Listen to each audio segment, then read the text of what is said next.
Pradeep sir.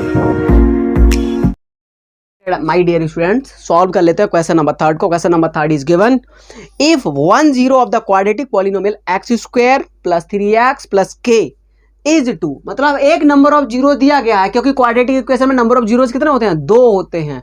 Power 3 वाले में 3 होते हैं, पावर 1 वाले में 1 होता है। तो यहाँ पर 2 हैं, उनमें से एक गिवन है। तो पहले पॉलिनोमियल लिख लेते हैं। पॉलिनोमियल क्या गिवन है? X square plus 3x plus k, और जो नंबर ऑफ जीरोज गिवन है क्या है? यहाँ पे 1 नंबर ऑफ जीरो जो है वो क्या है? 2 है। तो ये 2 जो निकलता है वो क्या होता है? वो होती है x की वैल्यू। क्या होती है?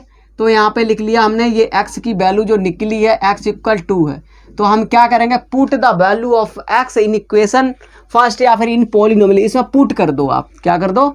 पुट कर दो। और नंबर ऑफ जीरो पता करना था, मतलब इसकी कंपेयरिंग किसके साथ करवा दो? जीरो के साथ में। तो जहां पर भी आपको x दिख रहा है वहां पर जीरो पुट कर दो, कोई प्रॉब्लम नहीं आएगी सॉल्व करने में। रख देते हैं, देखिएगा 2 पे पावर 2 प्लस 3 इंटू 2 प्लस का k इक्वल 0।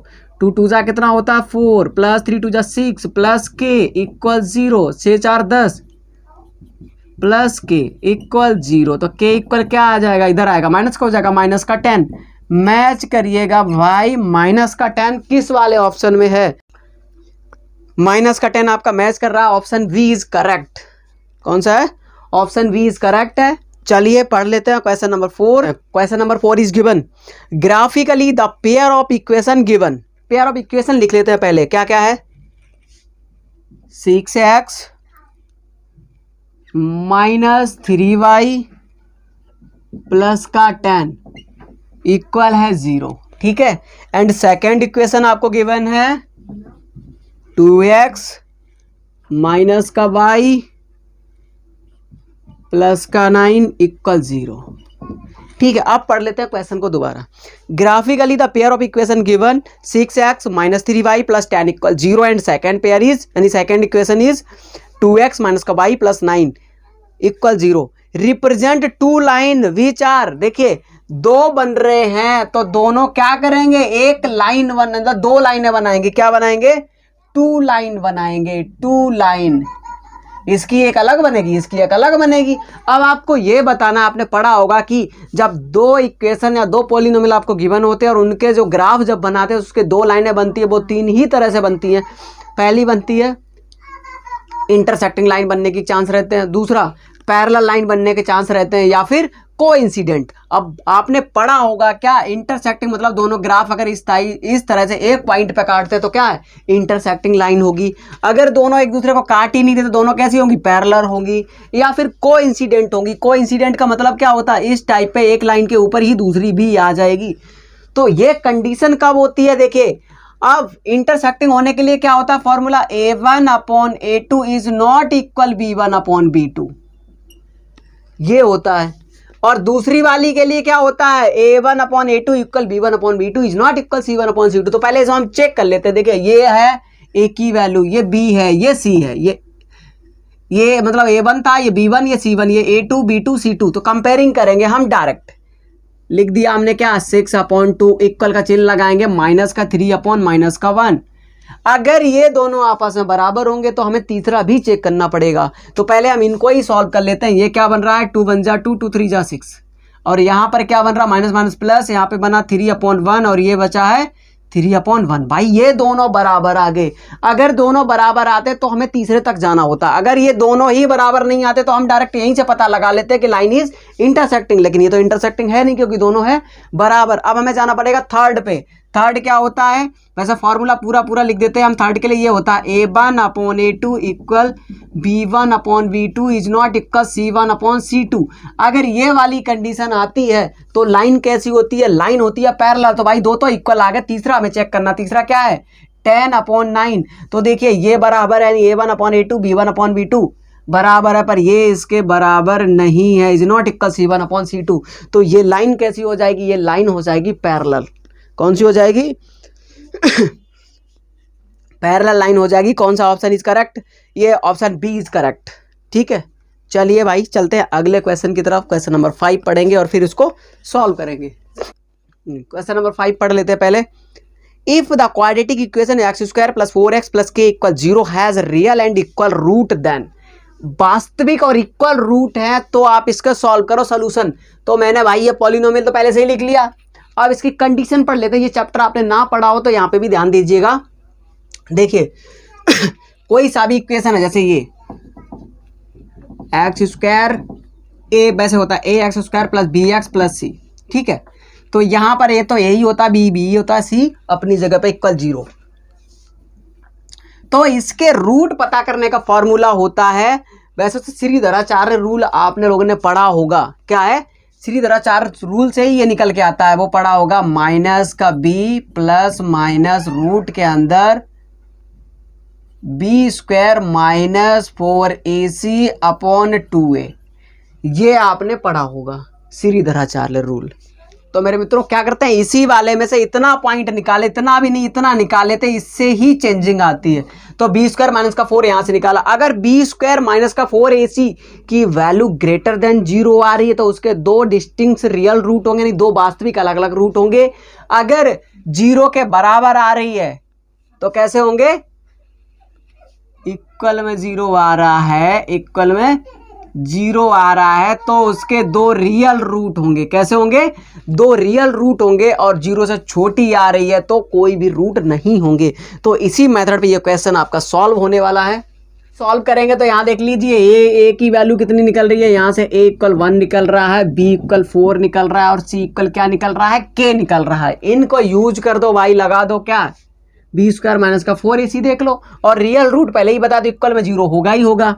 इसमें फाइंड करो we square minus 4ac equal 0, इसमें वैल्यू पुट कर दो, जो भी आ जाए वही आंसर है, ठीक है। चलो b की वैल्यू यहाँ कितनी है, b की वैल्यू 4 है, 4 का स्क्वायर माइनस 4 इंटू a की वैल्यू कितनी है 1 इंटू c की वैल्यू कितनी है k इक्वल 0, ठीक है।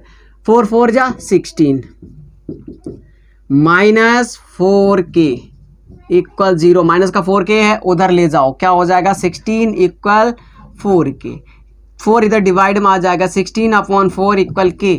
इट मीन्स जो k की वैल्यू निकल के आ रही है वो 4 4 जा 16, k इक्वल 4। ऑप्शन जो भी दिख जाए आपका वही करेक्ट आंसर है। चलिए मैच कर लेते हैं ऑप्शन इसके।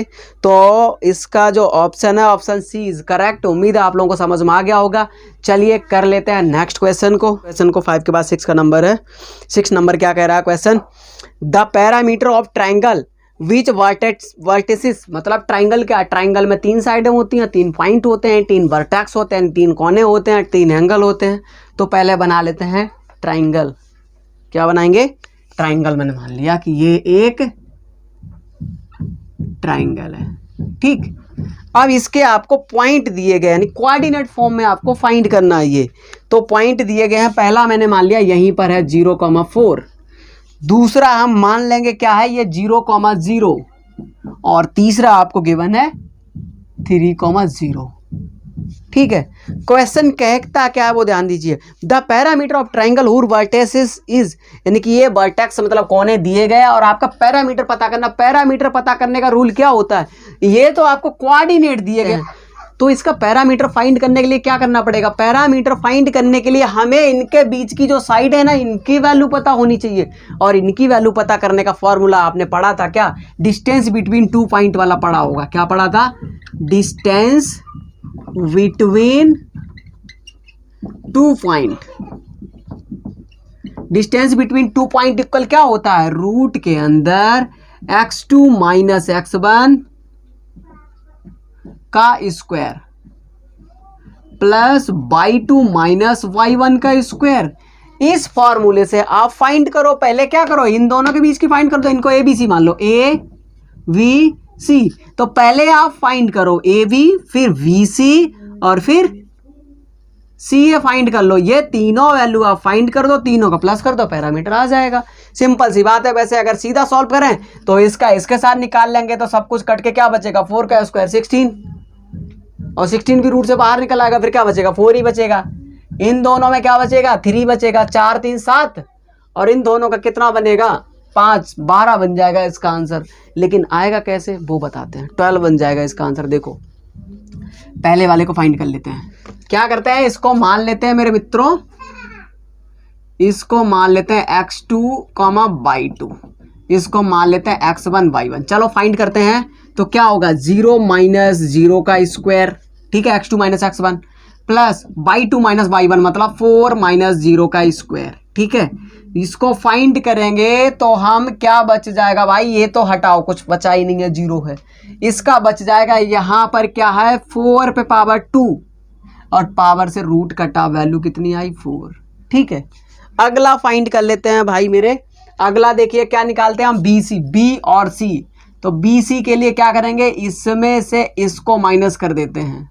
क्या कर देंगे, इसको मान लो आप x2 और इसको y2, तो इसमें से इसको माइनस करेंगे तो 3 माइनस 0 का स्क्वायर प्लस 0 माइनस 0 का स्क्वायर। भाई कुछ नहीं है तो कुछ है ही नहीं है, जो कुछ भी बचा वो 3 बचा, नहीं 3 का स्क्वायर बचा होगा। यहाँ से क्या बचा है 3 का स्क्वायर, रूट से कट गया, बचा क्या 3, ठीक है। 2 पता चल गई। तीसरी की बात कर लेते हैं, CA या AC की बात कर लेते हैं, ये तो पहला देख लो, इसमें से इसको माइनस कर लेते हैं 3 माइनस का 0 का स्क्वायर प्लस, अब की बार क्या करेंगे 0 माइनस का 4, क्योंकि जिसका पहले लेना है तो उसका ही लेना है पहले, तो हमने इसका पहले लिया तो इसका ही लेते हैं। तो ये बच जाएगा 0 माइनस का 4 का स्क्वायर। और सॉल्व करते हैं तो भाई 3 में से 0 घटाओगे 0 ही बचेगा, नहीं 3 का स्क्वायर प्लस ये माइनस के 4 का स्क्वायर, ठीक है। इसको और ज़्यादा सॉल्व करेंगे भाई मेरे, तो ये क्या बच जाएगा 3 3 जा 9, 4 4 जा 16, कुल मिला के हो जाएगा 16 और 9 25, रूट के अंदर 25 है, बाहर निकलेगा कितना बच जाएगा, बाहर निकलेगा 5। तो फाइनली जो वैल्यू बची है वो यहाँ से क्या निकली है, AB की वैल्यू आई 4, BC की वैल्यू आई 3 और CA की वैल्यू आई 5। तो पैरामीटर फाइंड करना, आपको क्या फाइंड करना है, पैरामीटर क्या आ जाएगा 4 + 3 + 5, 4 3 7 5 12, 12। मैच कर लीजिएगा कितना है भाई, देखते ही आंसर आ जाता, बस क्या है समझाना होता है इसलिए इतना टाइम लगता है। तो देखिए 12 यूनिट आएगा, ऑप्शन बी इज करेक्ट।